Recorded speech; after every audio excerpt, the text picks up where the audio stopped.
friends, in today's video we will learn how to create this amazing portrait effect in Photoshop.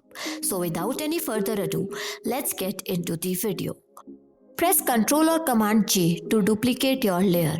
Right click and convert it into a smart object.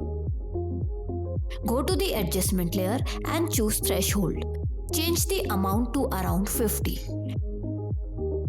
Again, go to the adjustment layer and choose gradient.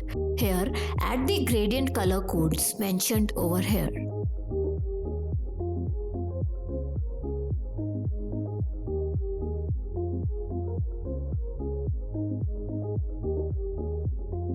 Change the style to radial and change the angle to around -145 degrees.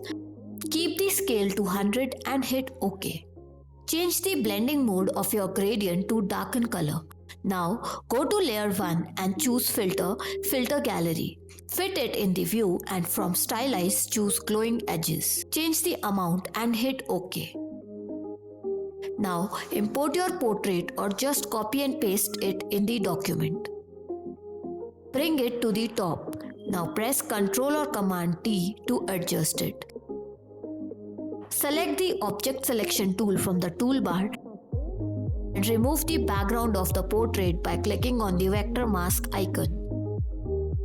Change its blending mode to luminosity. Adjust it if you want, and that's it. If you find this video helpful, do like it and don't forget to subscribe to our channel. Thanks for watching.